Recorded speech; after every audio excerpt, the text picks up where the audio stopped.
나는 강원도 철원에서 태어나 겨울이면 모든 것이 얼어붙는 깊은 산골에서 어린 시절을 보냈습니다. 나는 어머님과 4살 위 형과 4살 밑 여동생, 그리고 6살 차이 나는 너무나 이쁜 여동생이 있었습니다.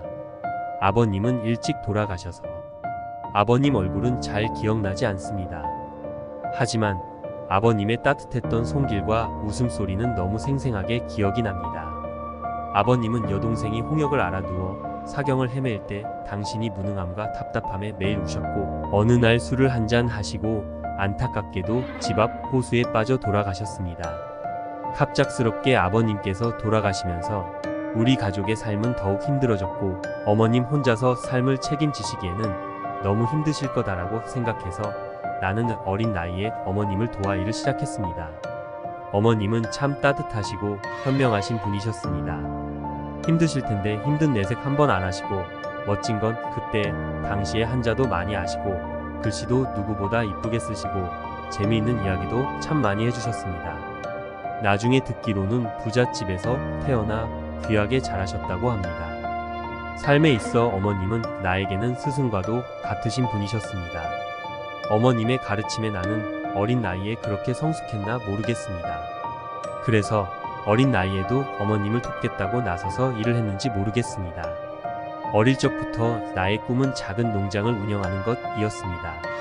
젖소도 키우고 각종 가축을 기르면서 행복하게 사는 게 꿈이었습니다. 그래서 나는 학교를 다니면서도 각종 허드렛 일을 하면서 돈을 모았습니다. 작은 통에 돈을 차곡차곡 모으면서 설레기도 했습니다.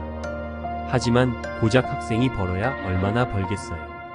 하지만 티끌 모아 태산, 행복한 꿈을 꾸면서 하루도 빼지 않고 일을 했습니다. 어머님은 우리 남매들을 키우면서 웃음을 잃지 않으셨습니다. 항상 정겹고 따뜻한 분이셨어요. 저녁이 되면 옹기종기 모여 앉아 밥을 먹으면서 반찬이 없어 밭에서 딴 매운 고추와 고추장이 전부였지만 매운 고추에 밥을 먹는 모습에 몰래 눈물을 훔치시면서 매워서 눈물이 난다고 하시는 모습이 눈에 선합니다. 나중에 어머님은 손주들에게 그때 이야기를 하시면서 나에 대해 이야기를 하셨는데, 작은 놈이 매운 고추를 우적우적 씹어 먹으며 땀을 흘리는 모습을 보면 맘도 아팠지만 웃겼다고 회상하시더라고요. 우리 가족은 하루하루 힘들게 생활을 이어갔지만 행복한 시간들이었다고 기억합니다. 하지만 행복도 잠시 이런 막내 동생에게 너무 슬픈 일이 생기고 말았습니다. 얼굴이 이쁘고 귀여웠던 막내 동생을 동네 언니들이 이쁘다고 데리고 놀다가 그만 허리가 부러지는 사고가 나고 말았습니다. 당시는 병원도 갈 수 없는 상황이었고 동생은 하반신이 마비되면서 가족들은 슬픔에 빠질 수밖에 없었습니다. 어머님은 어쩔 수 없이 동생을 업고 일을 다니셔야 했습니다. 힘든 일에 얼마나 더 힘드셨을까 생각하면 마음이 너무 아픕니다. 동생을 하루도 떼어놓을 수 없는 상황이라 동생을 항상 업고 다니셔야만 했습니다. 어머님은 힘든 내색 한 번 없으셨지만 나는 그런 어머님 모습과 동생의 모습을 보면서 너무 마음이 아팠습니다.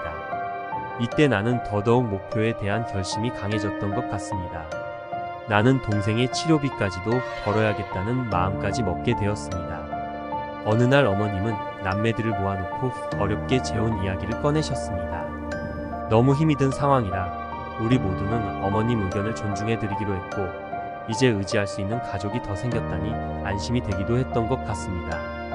나는 고등학교를 졸업하자마자 해병대에 입대를 하고 하사관 지원을 해서 돈을 벌기로 했습니다. 고된 훈련 속에서도 나는 오직 어머님과 가족만을 생각했습니다. 어머님에게 편지를 쓰고 답장을 받으며 쓰디쓴 훈련을 받고 군 생활에 적응해 가던 중 베트남 전쟁 파병을 결정하게 되었습니다. 나는 어머님에게 당장 말씀드릴 수가 없었습니다.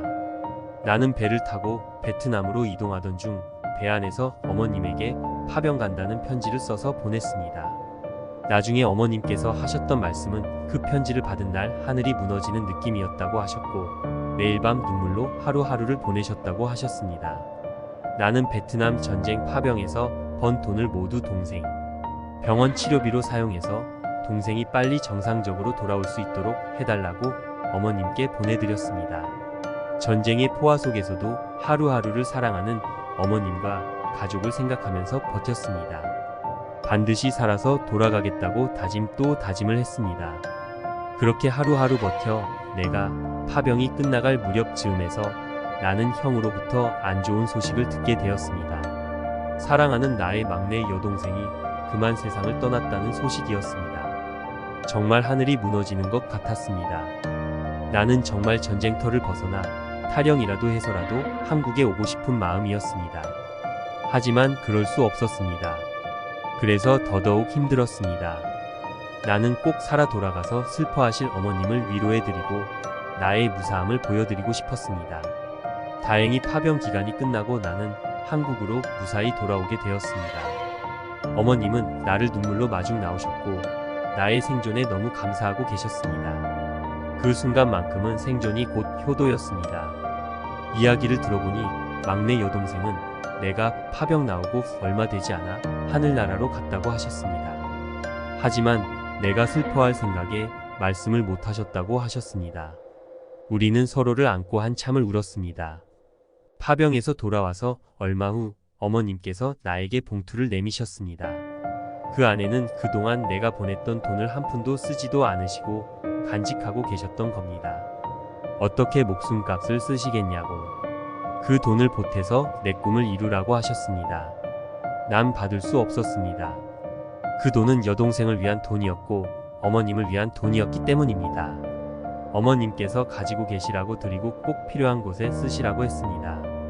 그러던 중에 누나가 결혼을 하게 되고 돈이 필요한 상황이 되었습니다. 서울 사는 좋은 집에 시집을 간다고 혼수도 잘해야 하는 상황이었습니다. 어쩔 수 없이 어머님은 나와 상의하여 그 돈은 누나의 결혼 비용과 지참금으로 주게 되었습니다.